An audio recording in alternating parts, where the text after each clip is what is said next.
नमस्कार दोस्तों, कैसे हैं आप लोग। दोस्तों, अगर आप लोग मेरे चैनल पर नए हैं तो प्लीज़ प्लीज़ प्लीज़ लाइक कीजिए, सब्सक्राइब कीजिए और हमें सपोर्ट कीजिए। दोस्तों, आज की कहानी है कड़वा सच। सेट्टी पर बैठी अपने घने काले बालों को पीछे लटकाए, जिनमें कानों के पीछे की लट सफ़ेदी लेने लगी थी, अनुदी लेटे लेटे ही बोली, निम्मी आ गई तुम? एक छोटा सा उत्तर देते हुए निमिषा डॉक्टर अनुराधा चौधरी के बेडरूम में बेजान सी आराम कुर्सी पर जा धंसी। थोड़ी देर सब कुछ एकदम शांत रहने से वह बेडरूम में कोई आहट न पाने पर डॉक्टर अनुराधा चौधरी उठकर बेडरूम तक गई। अंधेरे कमरे में उन्हें एक पल निमिषा को ढूंढने में लगा। उन्होंने कमरे में खूब मोटे गाढ़े रंग से पर्दे डाले हुए थे, जिसमें दिन में कमरा हल्के अंधेरे में घिरा रहता। बहुत ही सूरजपूर्ण ढंग से अपने घर को सजाया था डॉक्टर अनामिका चौधरी।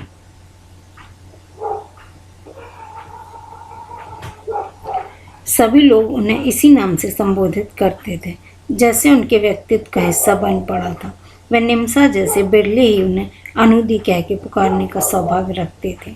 ज़्यादातर सामान फर्श पर ही था। उनका बिस्तर तक जमीन पर बिछा डनलप ही था। उस पर बिछा बहुत खूबसूरत फुलकारी का बेड कवर, जो निमिषा की कॉटेज इंडस्ट्री से खरीद कर अपनी अनुदी के लिए उनके पिछले बर्थडे पे लाई थी। लाल रंग के टेलीफोन पर उन्होंने बेड के पास ही रखा हुआ था। बगल में बड़ा सा टेराकोटा का घोड़ा व उनकी सबसे प्रिय बुक रैक। सबसे अंदर कमरे के पेंच में छोटी सी खिड़की से झांकते बोगनविलिया के गुलाबी फूल, जिन पे धूप पड़ने पर झीनी झीनी लालिमा पूरे कमरे को भर देती। निमिषा को पूरे एम्बियंस में सबसे खूबसूरत एहसास इसी लालिमा में भीग जाने से होता था। निम्मी, अनामिका चौधरी बिनाहट नंगे पांव आराम कुर्सी पर पसरी निमिषा के पास पहुंची। क्या बात है, बहुत थक गई हो क्या?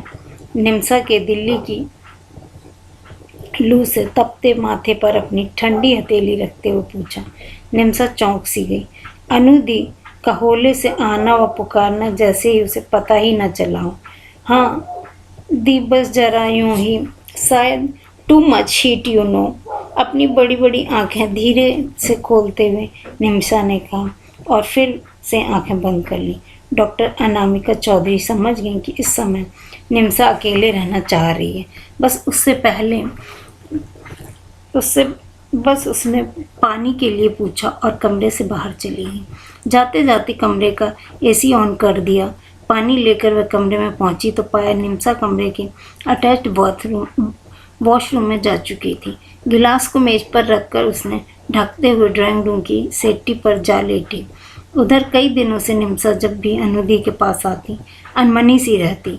यह बात अनामिका चौधरी से भी छुपी न रह पाई थी।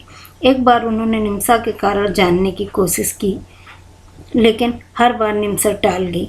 उनके जैसी समझदार स्त्री के लिए इतना संकेत ही काफ़ी था कि निमिषा इस प्रकरण की बात नहीं करना चाह रही है।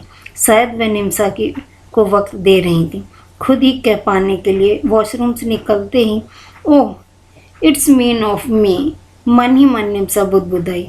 ठंडे पानी से मुंह हाथ धोकर वह काफ़ी रिलैक्स फील कर रही थी।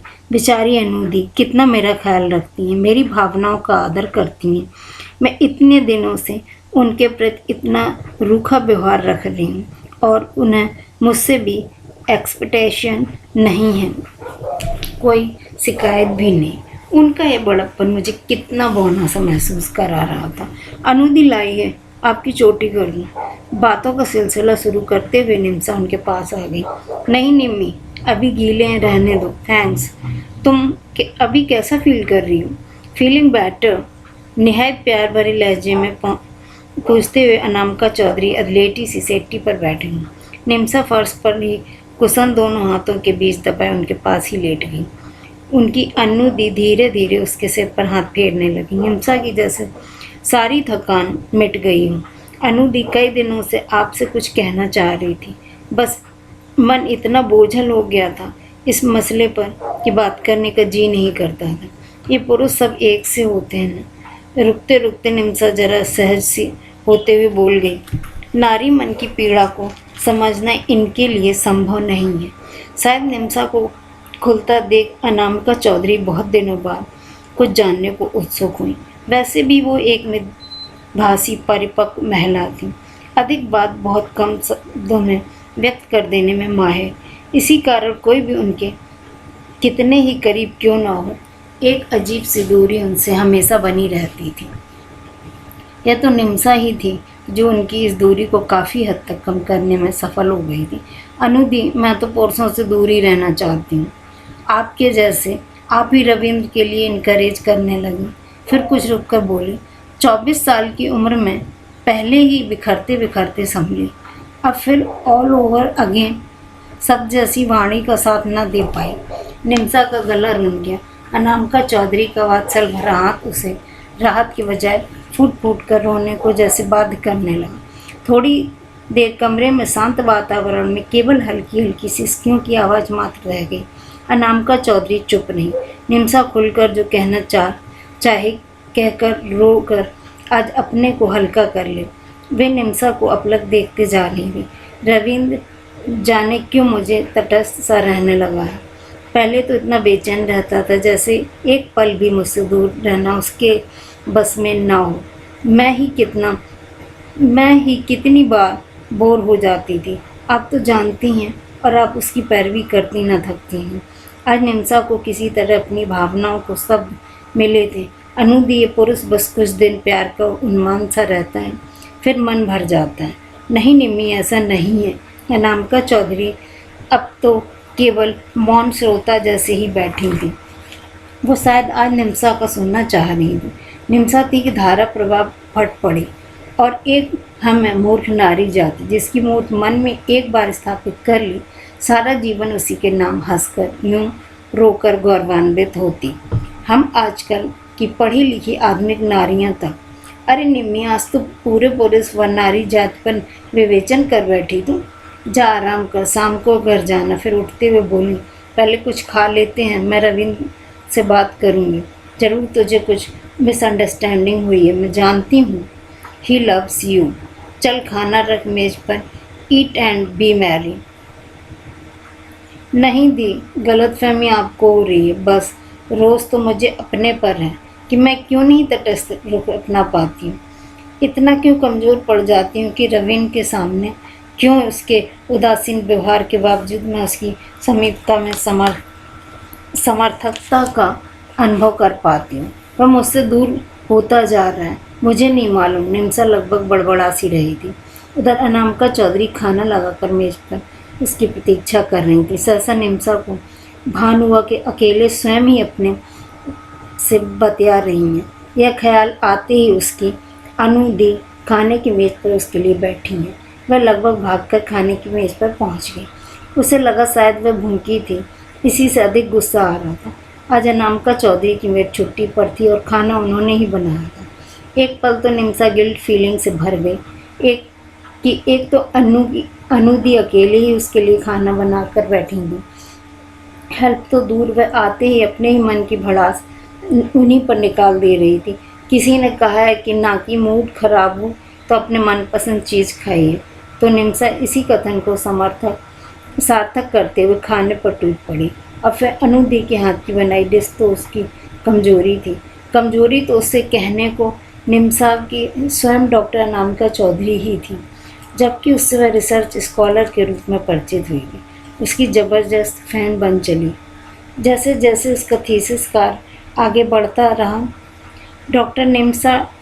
निम्सा डॉक्टर अनामिका चौधरी के पूरे व्यक्तित्व से इतनी प्रभावित हुई थी कि जैसे उनसे हटकर उसका कोई वजूद ही न हो। वह उसके वर्क, राइटिंग, बौद्धिक परिपक्वता से तो प्रभावित थी। एमए की पढ़ाई के दौरान से ही धीरे धीरे उनके एक हाव भाव, उनके उठने बैठने, तौर तरीके, पहनने ओढ़ने के सलीके की भी प्रशंसक बनती चली गई। कब से वो डॉक्टर अनामिका चौधरी से अनुदी बन गई पता ही न चला। यहाँ तक कि उसके अभिभावक, भैया, भाभी व अन्य करीबी परिचित उसे अक्सर डॉक्टर अनामिका चौधरी संबोधित कर चिढ़ाते, क्योंकि अनजाने में ही निम्सा उनके बालों के बांधने के स्टाइल, साड़ी पहनने के तरीके को हूबहू अपनाने लग रही थी। डॉक्टर अनामिका चौधरी 40 की महिला ही थी। ऐसे ही निम्सा तो जैसे उसकी संपूर्ण व्यक्तित्व को अपने में उतार लेना चाहती थी। वे उसकी आराध्य बन चुकी थी।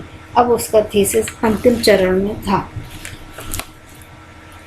इन 3 सालों में कितना कुछ घटित हुआ। निम्सा और डॉक्टर अनामिका ने इतने अरसे सब कुछ साथ साथ झेला जिया। डॉक्टर दासगुप्ता, डॉक्टर सौमित्र दासगुप्ता से भी उसका परिचय यहीं इसी कॉटेज में अनुदी के माध्यम से ही हुआ था।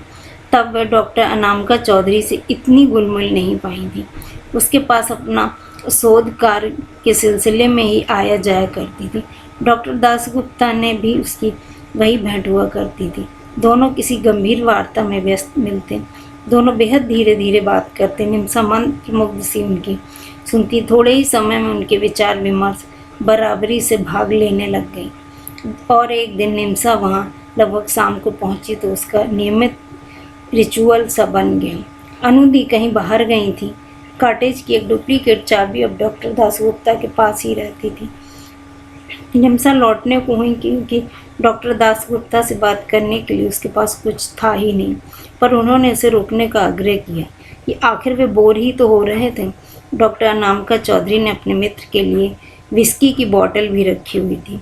वे एक हाथ में विस्की का ग्लास और एक इधर उधर अनमने से घूम घूम कर निम्सा से थोड़ी बहुत उसकी रिसर्च के बारे में पूछते जा रहे थे। कमरे में केवल लैंप की रोशनी थी। अनामिका चौधरी की धीमी रोशनी में रहना अधिक पसंद था। एकाएक बात करते हुए डॉक्टर दासगुप्ता निम्सा के ठीक सामने सेट्टी पर बैठते कह उठे, निम्सा तुम्हें मालूम है तुम बहुत सुंदर हो। निम्सा अपलक उन्हें देखती रह गई। तुम्हारे तो बहुत एडमायर्स होंगे, क्यों? हल्का सा मुस्कुराते सीधे निम्सा की बड़ी बड़ी आंखों की गहराई में झांकते हुए बोले। एक लंबा घूंट विस्की का उन्होंने लगाया और निम्सा के जवाब के इंतजार में उन्हें एकटक देखते रहे। नहीं नहीं, तो निम्सा को कुछ नहीं सूझ रहा था। उसकी सांसों में विस्की की महक, आंखों में इक्का दुक्का लाल डोरे और उसके चेहरे पर लाली लाने के लिए शायद समुचित थे। वह सॉफ्ट थी कि विस्मित या फिर खुश। निम्सा के मस्तिष्क में जैसे ही शून्य सा छा गया था। तो अब तक एक नाम अपनी सूची में लिख लो। धीमे से मुस्कुराते हुए डॉक्टर दासगुप्ता बोले और उठकर खड़े हो गए। निम्सा को जैसे जान में जान आई। वह तुरंत उठकर भाग जाना चाहती थी। डॉक्टर दासगुप्ता की निगाहें अपने अंदर बेइज्जती महसूस कर रही थीं। एकाएक उठ खड़े होते हुए बोली, मैं चलूं? अनुदी शायद देर से आए। हैंडबैग उठाते हुए उसे लगा कि उसके हाथ कांप रहे हैं। एक नज़र डॉक्टर दासगुप्ता के चेहरे पर डालते हुए बाहर निकलने को हुई तो उसे लगा कि उसकी आंखों में उसे रुक जाने का आग्रह था, पर उसके कुछ कहने से पहले ही वह कॉटेज से बाहर आ गई और फिर एक खूबसूरत सा सिलसिला ही चल पड़ा। यूँ तो डॉक्टर सौमित्र दासगुप्ता निम्सा से हर लहजे में परिपक्व थे, पर दोनों में एक मधुर सा सामंजस्य बनता जा रहा था। डॉक्टर अनामिका चौधरी तो पहले ही उनसे काफ़ी क्लोज थी, वैसे भी किसी को आवश्यकता से अधिक लिफ्ट नहीं देती थी, पर डॉक्टर दासगुप्ता और निम्सा उनके लकी वंश में हो चुके थे। उनको सबसे अच्छा सुख प्राप्त हो पाया था। करीब करीब हर शाम को ही उन तीनों की साथ बीतती। तभी कॉटेज के छोटे से कंपाउंड में, कभी कनॉट प्लेस के बैगर्स में और कभी यूं ही इंडिया गेट के लॉन्स में टहलते घूमते तीनों के लिए कॉमन टॉपिक्स की कभी कमी नहीं होती। रिसर्च से लेकर संगीत, साहित्य, कुछ भी तो अछूता न रहता। सभी कुछ सुंदर, कभी न बदलने वाले सपने के जैसा चलता जा रहा था। अब निम्सा व डॉक्टर दासगुप्ता अकेले भी घूमने फिरने निकल जाते और सौमित्र ने डॉक्टर दासगुप्ता की जगह ले ली थी। उस समय निम्सा अपने अनुदी को एक खुशखबरी देने के लिए निम्सा ने आज प्रपोज किया। उसके यहाँ पहुँची कितनी एक्साइटेड व खुश थी और डॉक्टर अनामिका नहा रही थी। दरवाज़ा बाहर का यूं ही भिड़ा था। निम्सा उसकी स्टडी टेबल पर कागज़ वगैरह उलटने पलटने लगी। अनुदी ने शायद कोई चिट्ठी लिखना शुरू किया था। अनजाने में निम्सा की नज़र उस अधलिखे पैड के पन्ने पर पड़ गई।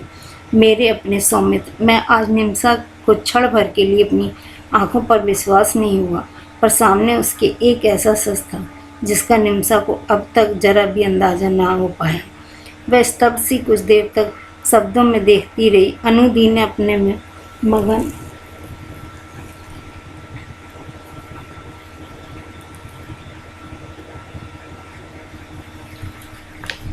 अनुदी अपने में मगन पड़ गई। मगन कोई गाने की धुन गुनगुना रही थी। निम्सा चुपचाप कमरे से बाहर भारी कदमों से सड़क पर आ गई। उसके पैरों में से जैसे किसी ने सारा खून निकाल लिया हो। कब उसने धीरे से अपने आप को डॉक्टर सौमित्र दासगुप्ता से दूर कर लिया, उसे अंदाजा नहीं। अनुदी को भी शायद यह अनुभूति हो चली थी कि सौमित्र निम्सा के काफ़ी करीब आ चुके हैं। उनका आना कम हो गया। कई बार तो उन्होंने निम्सा से अकेले में बात करने की कोशिश की, पर निम्सा को उनका अवॉइड करने की भरसक कोशिश करती। कुछ घुटन महसूस होती, पर किसी न किसी से कुछ न कह पाती।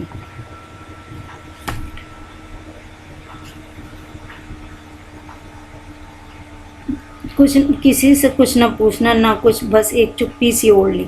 निम्सा को रह रहकर सौमित्र की स्नेहिल बातें सहला जाती। एक टीस सी उठती, लेकिन फिर उसे अनुदी की चाहत का भान हो चुका था। धीरे से रास्ते में खिसक जाना ही उसे ठीक लगा।